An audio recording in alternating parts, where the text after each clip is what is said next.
ডিম্পু বৰুৱাৰ ওপৰত এটা নতুনকৈ কণ্ট্ৰভাৰ্চি ষ্টাৰ্ট হৈছে আৰু এই কণ্ট্ৰভাৰ্চিটো ষ্টাৰ্ট কৰিছে মেহনুৰ নুৰী নামৰ এজনী ছোৱালীৰ এটা ফেচবুক পোষ্টে।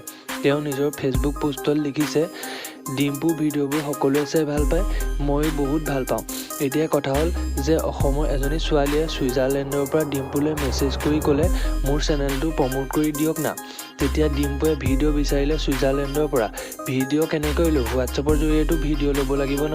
তেতিয়া কথা পতাৰ ফলত ডিম্পুৱে সুধিলে ছোৱালীজনীক, আপুনি মুছলমান নেকি? ছোৱালীজনীয়ে উত্তৰ দিলে, মই মুছলমান।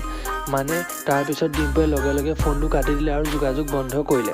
ইয়াৰ পিছত ছোৱালীজনীয়ে লিখিছে নিজৰ পোষ্টত, এই মানসিকতা নে এজন ইউটিউবাৰৰ, এইখিনি আশা কৰা নাছিলোঁ ডিম্পুৰ পৰা। ইয়াৰ প্ৰত্যুত্তৰত ডিম্পুৱে লিখিছে যে ক'ৰ কি কথা কৈ আছে, কোনোদিনে মোক কেতিয়াও কলেই কৰা নাই আৰু কি মুছলমান হিন্দুৰ নাম লৈ মোক ফচাব আহিছে, মই এনেকুৱা নেকি?